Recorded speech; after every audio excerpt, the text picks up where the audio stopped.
ابو جعفر نشاپوری کئی ہزار دینار درہم اس کو دیے لوگوں نے سکے سونے کے اور کپڑے دیے، یہ خمس ہے اور یہ جا کر لے کر جاؤ کس کے پاس؟ مدینے میں کس کے پاس؟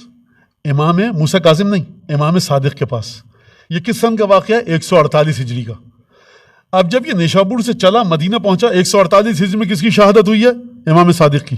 پہنچا، کہا کہ جعفر صادق، کہا وہ تو شہید ہو گئے، چلے گئے دنیا سے شوال میں۔ یہ شوال میں پہنچا ہے، بالکل تازہ تازہ واقعہ ہوا ہے۔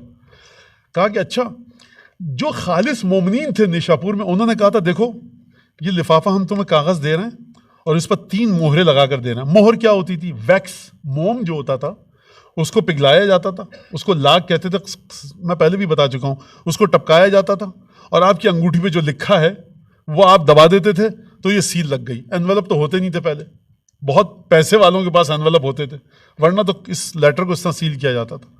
دیتے وقت کہا تھا لوگوں نے کہ یہ خط لے کے جاؤ ہمارے، اور دیکھو اگر کوئی حادثہ ہو چکا ہو، اتنی دور سے جا رہے ہو تم، پتہ نہیں، ایسے لوگوں کے ذہن میں تھا کہ 2 مہینے لگ جائیں گے، 3 مہینے لگ جائیں گے، اگر امام سے ملاقات نہ ہو، کوئی کہے تو اس سے کہنا یہ سوالات ہیں، جو مہر کو توڑے بغیر جوابات لکھ دے اس پر۔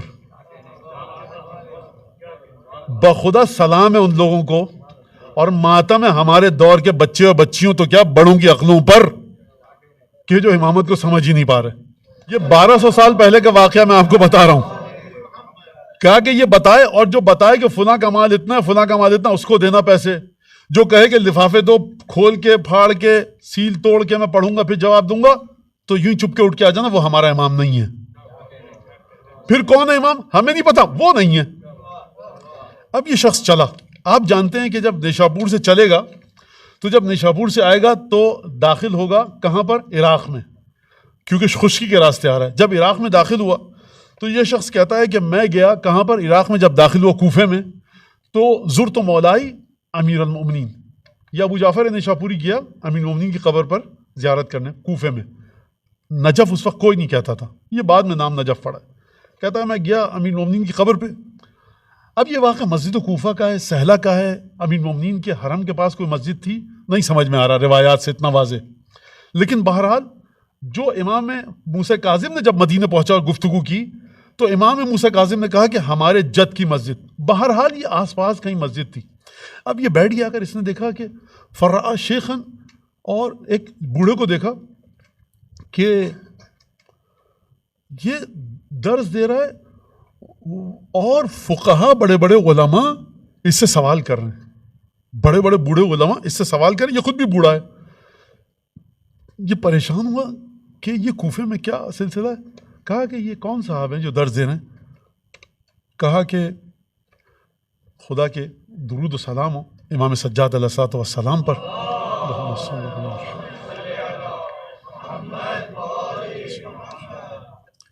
کہ میں نے امام سجاد کا کیوں نام لیا ابھی سمجھ جائیں گے آپ۔ کہا یہ کون ہے بوڑھا شخص؟ تو بڑے بڑے فقہا اور آیت اللہ بیٹھے ہیں۔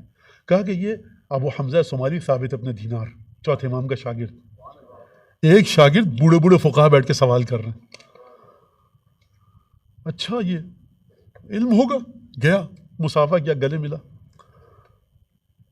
کہا ابھی بیٹھے ہوئے تھے بات کر رہے تھے کہ اچھا میں خراسان سے آیا ہوں، چاہنے والا ہوں آپ کے جد کا، آپ کے آقا اور آپ کے استاد اور آپ کے مولا امام سجاد کا، امام باقر کا۔